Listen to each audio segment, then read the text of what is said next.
Good morning, everyone. Welcome to Fans of the Framework Facebook Live.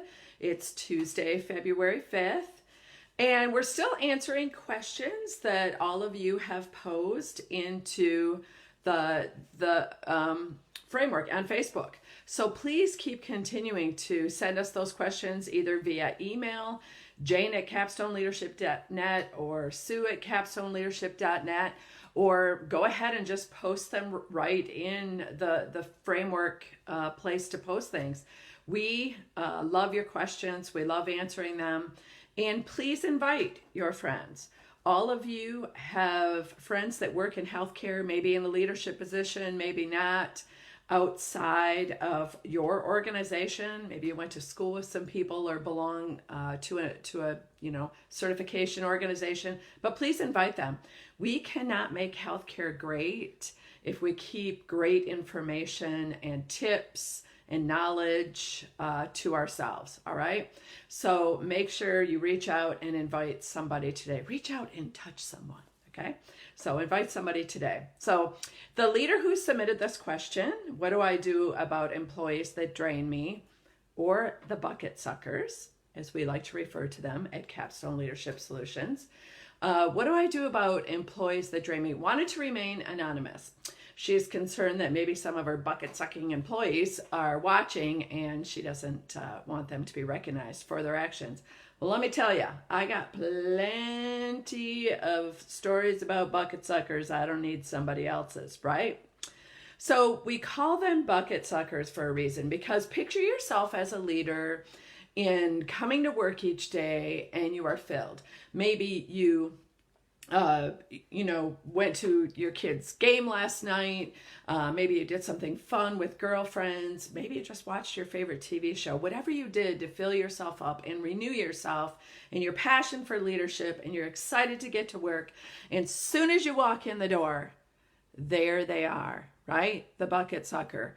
There is that chronic and persistent, negatively human being that can't wait to see you because they cannot wait to tell you everything that you do wrong as a leader, every change that you've put in place that's ruining their life.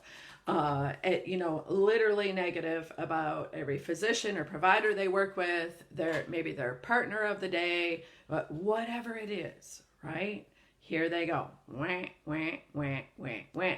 And then pretty soon you think, oh, I'm empty already. It's 8 o'clock in the morning.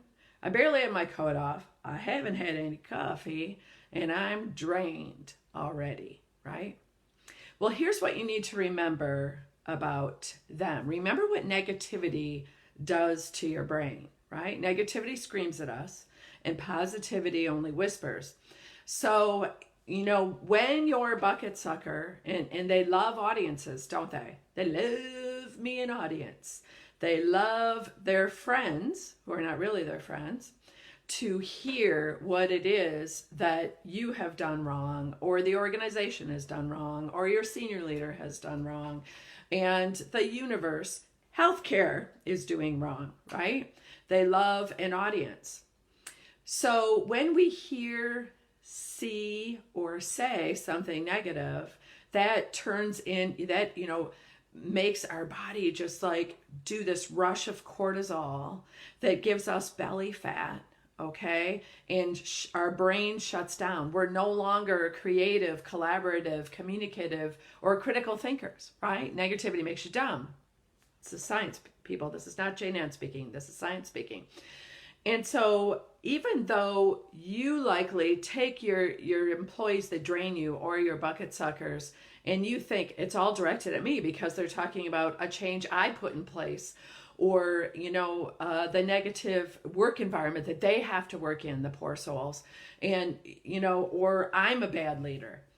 The people that are listening hear it as well, and they're watching you very carefully to see what it is that you're going to do. They may on the outside, this person is my friend, I don't want her to get in trouble, she's right. But on the inside, they're like, oh, will she just shut up? And when is our leader, when is Jane going to do something about her? Because she never stops complaining, right? Never stops complaining, always has all these problems. So remember that you're not the only one affected, and that it's important that we this in the bud with both long-term actions and short-term actions. And we're going to talk a little tiny bit about both today. But remember, we've got to have a way, a plan to zip it in the bud. So what is the solution? The long-term plan, right? You know what the long-term plan is. The long-term plan is to have a culture in place where people are psychologically invested in both you, your department, your whole entire organization, and they come to work every day, that no matter what the census is, no matter what the acuity is, that they're there to do the best job that they can possibly do. And I'm not saying that your bucket suckers don't come to work with that thought or feeling either. It's just that how they portray it is extremely negative and affects everyone around them. So you want to build this great culture. You want to have a strategy for making your department, your organization, the very best place to work where people never want to leave, right? That's long term. What can you do from a short term perspective? Okay, short term, in the moment, you have to develop some keywords, right? Develop your statement. And the statement is, I'm so sorry that you feel that way about fill in the blank. The change that I put in place, your schedule, a physician that your perception is doesn't know what he or she is doing. I'm sorry you feel that way. I hope someday you feel differently. I'm sorry you feel that way. I hope someday that you'll feel differently, right? Persevere. You put a change in place to stay. You'd be glad to take other people's opinions about the change that you put in place. Maybe you did forget a key aspect of the change that you need to hear about, right? You want people to approach you and tell you things, but you want them to approach you positively and professionally and with respect and courtesy. And like, hey, you know what? I had this idea. Did you think about the night shift? They're not going to get a lunch break anymore. Oh yeah, good thing to think about. So I'm really sorry you feel that way, and I hope someday you'll feel differently. Okay? Not my words. They come from a psychologist who's a very bright guy. Okay? But the other short-term thing that you need to do with your bucket suckers is you can't avoid them. We see that so often where leaders, will say, hey, how's rounding going? How are writing thank you notes going? What are you doing every day to celebrate, appreciate, and recognize your staff in that normal daily cadence of positivity? And, well, my bucket suckers are working today, so I'm not doing anything. Right? Your long-term plan is to deal with the behaviors of this person, that you're either coaching them, you're having corrective conversations with them, you've got them on a work plan about their negativity. I'm not saying you don't do all those things. That is part of building a great culture, is dealing with the behaviors, performance, and contributions of everyone around you, no matter what it is. But what we tend to do is we tend to say, oh, that's just so-and-so. She's always like that. She's never going to change. It's just her personality. And guess what? She just told us she's retiring in 5 years. Ooh, ooh, ooh, ooh. Right? 5 years of bucket sucking, people. We need to deal with this way before then. So hopefully part of your great culture and your great strategy is that you have behavior standards written. And in the absence of that, you can't forget to round on them. Rounding is a daily strategy where you get an opportunity to, remember how we start rounding. Tell me something positive that's going on in this work environment today.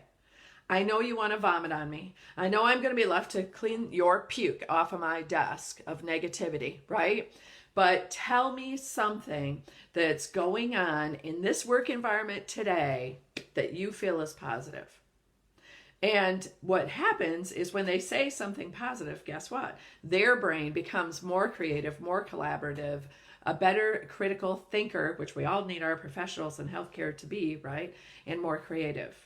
And maybe then they can problem solve with you instead of continuously bashing you for what a crappy leader you are and how you solved a problem, right? So don't avoid them. Will they attempt to be negative? Yes, they will. But make them during your roundings. Just say one thing positive. I need one thing from you.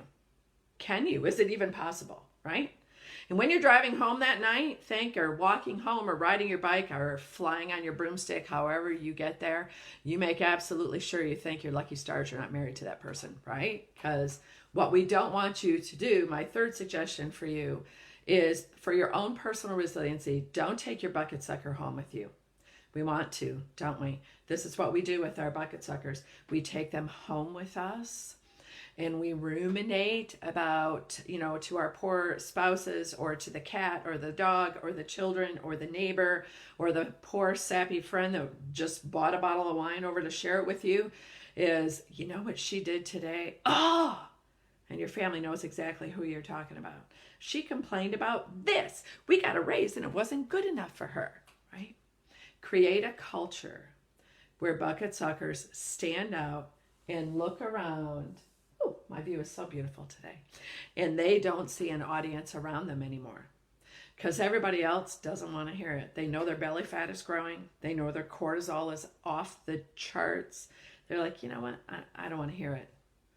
I like you. I think you're a great healthcare worker. I think, I want you beside me when somebody's circling the drain. But dude, you gotta change your attitude, right? So what will happen when you change your culture long term, and we've seen it with our partners, we saw it with our own work culture, is all of a sudden that doesn't exist for them anymore. People aren't paying attention to them. People aren't poking the bear, feeding the wolf, if you will, okay? That they are standing alone. And standing alone isn't fun. Standing alone isn't fun. So my call to action for you is, we can help you create that great work culture. Please go to our website, sign up for a complimentary call, 30 minutes with either Sue or Jane, okay? Just by touching the button, boop, 30-minute consultation on our website. We can talk to you about your work culture and how to make it better. That's www.capstoneleadership.net. Also on our website is our training resource page, okay? And we have two offerings. The first one being our C-Suites. March 20th and 21st, we're in Scottsdale, Arizona. I hope my Arizona friends are watching. I know it's early there. Sorry, people. And we're going to talk about extreme ownership. I don't know if any of you have read this book, Powerful by Patty McCord, but the other book is how the Navy SEALs formed teams of extreme ownership. Kind of their mantra is there's not a bad team, there's only bad leaders. I haven't gotten all the way through that. I don't know if I'm not really sure about that, but so we're going to be talking about extreme ownership and how you can really elevate way beyond engagement and creating owners, not renters, through employee-driven teams. So that's happening in Scottsdale in March, on Mackinac Island, Michigan in June, which is a great place to vacation. Bring your family. We got great lodging for you at Mission Point. But the other thing that you can do is come to a summit.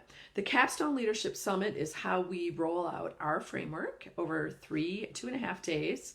And we're in Galena, Illinois. And it's one of our favorite places in the Midwest, best place to visit in the Midwest.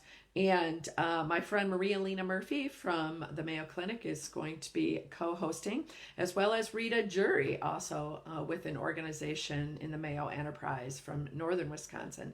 So I've got some great friends that are going to be there with me, and I'd love to see you as well. Have an amazing Tuesday, Gratitude Tuesday.